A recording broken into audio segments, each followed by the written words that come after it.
स्वामी समर्थ. तुम्हा सगळ्यांच्या आपल्या स्वामी सूत्र व्लॉग या चॅनलवर मनापासून स्वागत. स्वामी भक्त हो, आज पुन्हा एकदा तुमच्यासाठी नवीन स्वामी संदेश घेऊन आलेले आहे.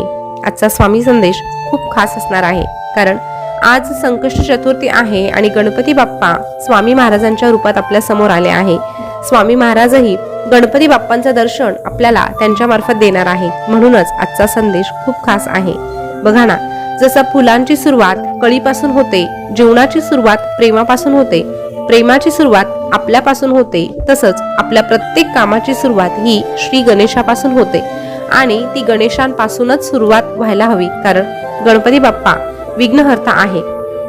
आपण जेव्हा त्यांचं नाम घेऊन त्यांची सेवा करून एखादं काम हाती घेतो, तेव्हा नक्कीच त्यामध्ये आपल्याला यश प्राप्ती होत असते, कारण गणपती बाप्पा प्रथम दैवत आहे.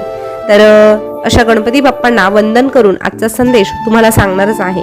तत्पूर्वी एक छोटंसं काम तुम्हाला करायचं आहे.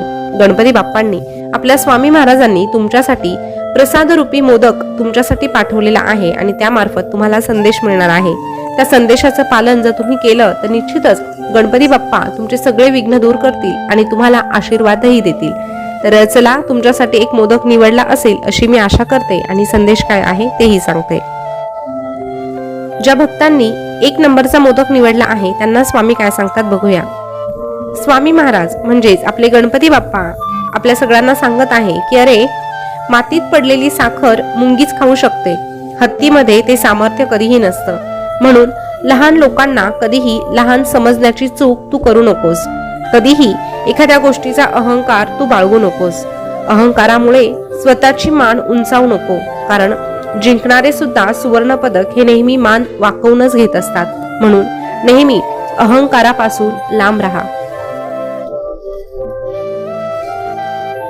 अरे, गणपती बाप्पांचं वाहन हे मूषक आहे. एवढासा उंदीर जर गणपती बाप्पांचं वाहन होऊ शकतो, तर या जगातील कुठलीही लहान गोष्ट काहीही करू शकते. याचं उत्तम उदाहरण देण्यासाठीच कदाचित गणपती बाप्पांनी उंदराला त्यांचं वाहन बनवलं असेल. अरे, प्रत्येकामध्ये काही ना काही सामर्थ्य हे लपलेलंच असतं. प्रत्येकामध्ये सकारात्मकता आणि नकारात्मकता या दोनही गोष्टी असतात. फक्त आपण काय बघत आहोत हे सगळं काही आपल्या दृष्टिकोनावर अवलंबून असतं. म्हणून समोरच्याकडे चांगलं काय आहे हे जर तू शोधण्याचा प्रयत्न केला तर तुझ्या आयुष्यामध्ये सगळ्या काही गोष्टी चांगल्याच घडत जातील.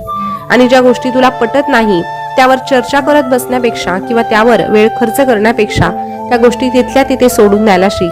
नक्कीच तुझ्या प्रत्येक कामामध्ये तुला यश प्राप्त होईल.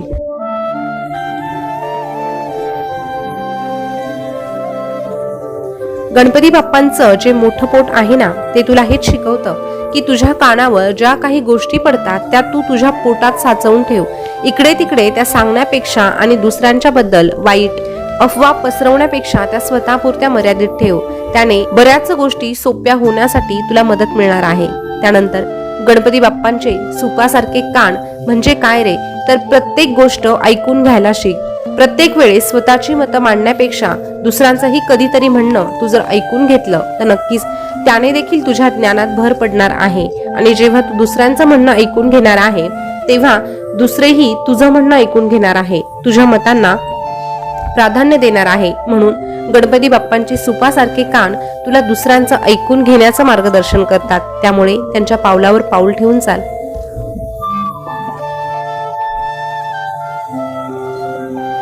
त्यासोबतच गणपती बाप्पांचे इवले इवले डोळे तुला काय शिकवतात, तर प्रत्येक गोष्ट बारकाईने बघायला शिक. प्रत्येक गोष्टीवर लगेचच ताबडतोब विश्वास ठेवण्यापेक्षा, भरोसा ठेवण्यापेक्षा आणि निर्णय घेण्यापेक्षा त्यावर जर तू बारकाईने विचार केला आणि त्यानंतर निर्णय घेतले तर नक्कीच तुझे निर्णय चुकणार नाही. म्हणून या गोष्टी तुला आवर्जून शिकायच्या आहे. तुझ्यामध्ये कितीही सामर्थ्य आलं, तू कितीही हुशार असला तरीही दुसऱ्यांना कमी लेखण्याची चूक तू कधीही करू नको, कारण ही चूक तुला महागात पडू शकते. म्हणून स्वतःमध्ये जे चांगले गुण आहे ते जपण्याचा, ते वाढवण्याचा प्रयत्न तू नक्कीच कर. पण इतरांमध्ये देखील काही चांगलं असू शकतं या गोष्टीवर तू विश्वास ठेव. जेव्हा तू इतरांना कमी लेखतो तेव्हा आपोआप तुझ्यातला अहंकार वाढत जातो आणि जेव्हा तुझ्यातला अहंकार वाढतो तेव्हा हळूहळू तुझं सगळं ज्ञान धुळीस मिळतं आणि तू संपुष्टात येतो. म्हणून आत्ताच सावध हो आणि अहंकारापासून 4 हात लांब राहा.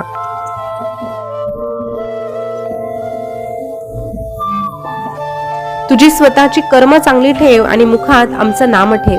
जेव्हा तू मुखात आमचं नाम ठेवणार आहे आणि तुझे कर्म चांगले असणार आहे, तेव्हा गणपती बाप्पांचा आशीर्वाद तुला प्राप्त होणारच आहे. पण आम्ही देखील तुझ्या सोबत राहणार आहोत आणि तुला एकच सांगणार आहोत, भिवू नकोस, मी तुझ्या पाठीशी आहे. भिवू नकोस, मी सदैव तुझ्या पाठीशी आहे.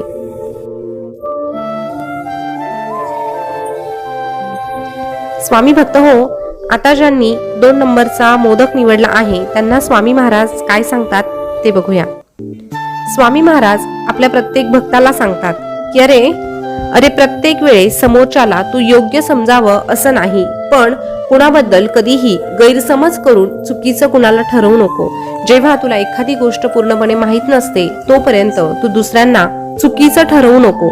अरे गैरसमजामुळे अनेक नाती तुटतात, गैरसमजामुळे अनेक मोठ्या संकटांना सामोरं जावं लागतं. म्हणून इतरांबद्दल मत व्यक्त करण्यापेक्षा नेमकं त्यातलं सत्य काय आहे हे पडताळून पहा, आणि तेही तुला जमत नसेल तर त्यावेळेस मात्र तू शांत राहा. कुठलाही निर्णय तू देऊ नको.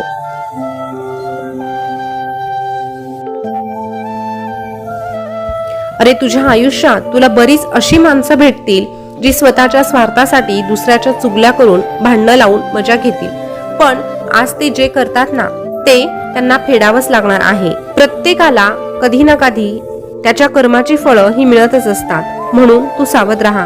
तू अशा लोकांमध्ये सहभागी होऊ नको, आणि अशी लोक जर तुझ्या वाट्याला येत असतील तर त्याचीही तू काळजी करू नको, कारण तुझा रक्षण करता, तुझा पालनहर्ता हा स्वामी आहे, आणि ज्याच्या पाठीशी हा स्वामी असतो त्याला कशालाही घाबरण्याची गरज नाही. त्याच्या विरोधात कितीही असले तरीही त्याला वाचवणारा हा स्वामी सदैव त्याच्या सोबत असतो.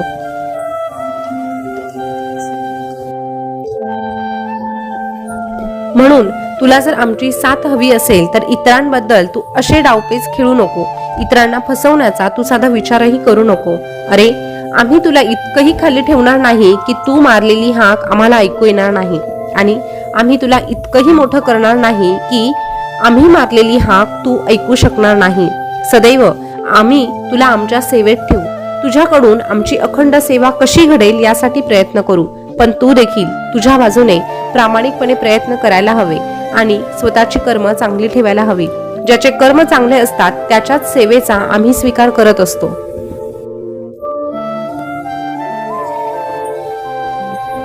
अरे हात जोडून तू आमच्याकडे काय मागतो हे बघण्यापेक्षा तू आमच्याकडे पाठ फिरवल्यानंतर कसा वागतो हे देखील आम्ही बघत असतो. तुझ्या प्रत्येक छोट्या छोट्या गोष्टींवर आमचं लक्ष असतं. म्हणून एक गोष्ट सदैव लक्षात ठेव, तुझ्याकडे पाहणारा, तुझ्यावर पाळत ठेवणारा सदैव तुझ्या सोबत आहे. म्हणून कर्म करताना जरा सावध राहा. चुकूनही कुणाचा गैरफायदा घेऊ नको, कुणाला फसवू नको आणि कुणाच्या हक्काचं तू हिसकावू नको. अरे जेव्हा तू दुसऱ्यांच्या हक्काचं हिसकावतो ना तेव्हा तुझ्या हक्काचं देखील तुला गमवावं लागतं. म्हणून तुझ्यावर वाईट परिस्थिती आली तरीही चालेल, पण स्वतःशी प्रामाणिक राहा. तुझ्या या स्वामी माऊलीशी प्रामाणिक राहा. तू जेव्हा आमच्याशी प्रामाणिक राहतो तेव्हा आम्ही तुझ्याशी प्रामाणिक असतो. प्रत्येक सुखात आणि प्रत्येक दुःखात आम्ही तुझा हात पकडतो आणि तुला सदैव एकच सांगतो, भिवू नकोस, मी तुझ्या पाठीशी आहे. भिवू नकोस, मी सदैव तुझ्या पाठीशी आहे.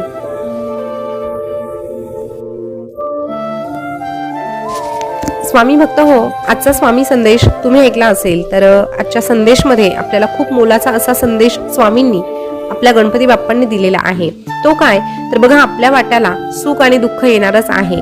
बऱ्याचदा दुःख आलं, संकट आली की आपलं मन चलबिचल होतं आणि आपली पावलं जी आहे ती आपोआप वाईट दिशेकडे वळू लागतात. कारण बऱ्याचदा आपल्याला असं वाटतं की जी लोक देवदेव करतात त्यांच्याच वाट्याला दुःख असतं, पण जी साधं देवाचं नावही घेत नाही ते सुखात असतात. पण असं नाही, प्रत्येकाला त्याच्या त्याच्या कर्माची फळं मिळत असतात.